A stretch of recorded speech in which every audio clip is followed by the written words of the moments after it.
there, we're going to do the bass line now for Rhodesia from Obscure Alternatives. This was a request. Glenn asked me for this one, which was one of the first song he learned on bass. It might be the first Japan song lots of us learned on bass. It was one of the simpler ones.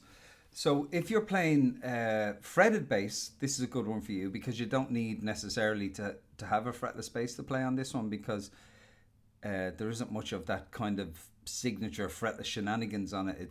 It's just played in tune, essentially. And that's why it's good as well for fretless bass players to give a go, because again, it's about playing in tune.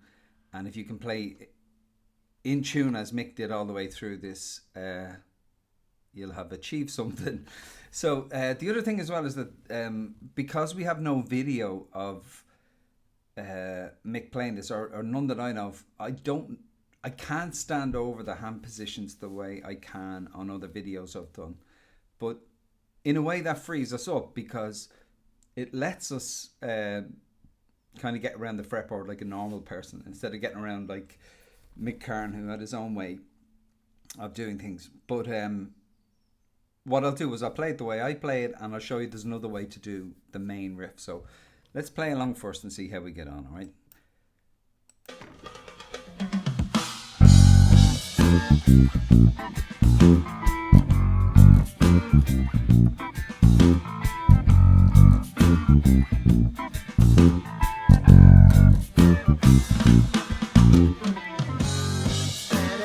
Okay, so we're going to start on the E string. We're going to go from the 2nd fret on the E string to the 3rd fret on the E string. Use your index finger and your 2nd finger for that. So you're going to go. Okay. Oh, terrible itchy face, sorry. Okay, now from there, move to the 3rd fret on the D string, to the 5th fret on the A string, to the 3rd fret on the A string. Now, you have two ways of doing this next part. I suspect it might be here, which is on the 6th fret of the E string, or it could be on the 1st fret of the A string. I've always done it there, but in so doing, I've given myself, I've hobbled myself a bit, because I land on my 1st finger here on the 3rd fret, and I got to try get to the 1st fret in time. But that's the way I've always done it. Now you could do it like this, right? Or you could do it like this. You can hear that's probably more correct, but I'm so used to do it down here. So look, I'll show you both ways and you can make your own decision, okay? So we have this. And now it's 2 on the 1st fret of the A string. Or here, you can do it on the 6th fret of the E string. Okay? But either way, your next note after that is the 5th. So it's if you're going to use the 6th fret on the A string, you're going to go to the 8th fret on the A, and if you're down here like I usually am, it's the 3rd fret on the D. So from the top, we'll do it my way.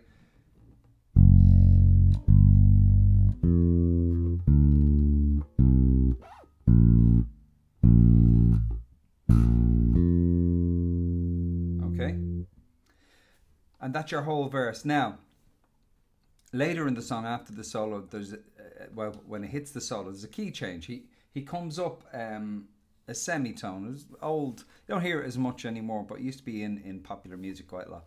Keep things interesting. So I'll show you how to play that. It's essentially the same line, but you're doing the whole thing up one fret. So instead of going, you're going to do it here. So you're going to start on your 3rd fret. Remember, this is after the solo. To the 4th fret. And now you're going to the 4th fret on the D string. 6th fret on the A. 4th fret on the A. 2nd fret on the A for 2. And now 2nd fret on the A to the 4th fret on the D. and that's your whole riff. So the next bit up is the chorus. The chorus is actually very simple. We'll go back to the first key. Okay, so we're back in G. All that happens in the chorus is he plays a G on the third fret on the E string, and la blows up to the A.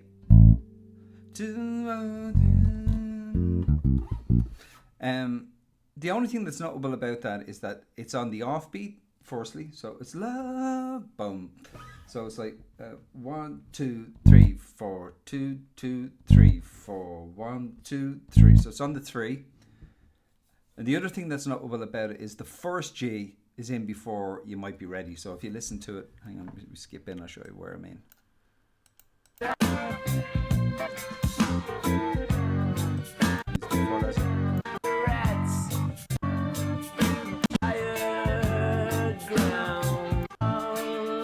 Yeah, here it is. Okay. So it's in before that.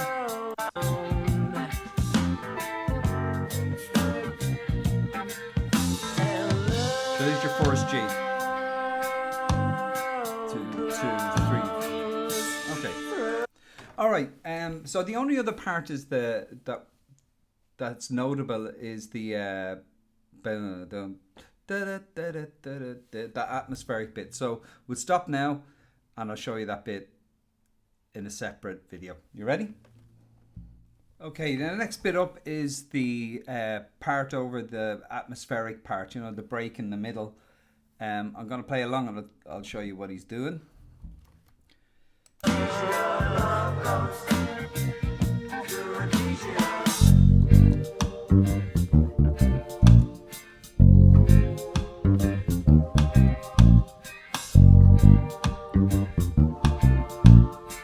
Okay. Now again, I can't stand over the position in here because there's no video that I know of. If anybody's got a video, put it in the comments below, please. So what he's doing is it's the very same as the start. So 2nd fret on the E string to the 3rd fret on the E string. Now we're going to jump an octave to the 5th fret on the G. We're going to hit that with your 3rd finger. To the 3rd fret on the D. Now here's where I think there's a little slide. But he's not doing it deliberately. He's actually trying not to do it. So it's like that, okay? So from the top, 2nd fret on the E, 3rd fret on the E. 5th fret on the D to the 3rd fret on the D to the 6th fret on the A to the 5th fret on the A to the 3rd fret on the A to the 6th fret on the E. So slowly.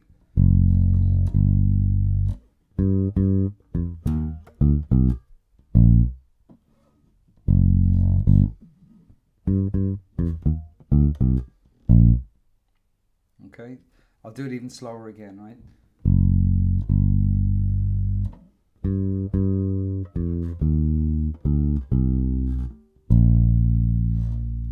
Now looking at it, it's not a terribly Mick Karn thing to do. So, I mean, experiment, you know, that big wide stretch. He tended not to do those things, but until we know better, it's a good way of getting around it. So that's all the bits, I think. Yeah, there's only one little bit. Yeah, at the end of one of the verses, there's a little riff. So it's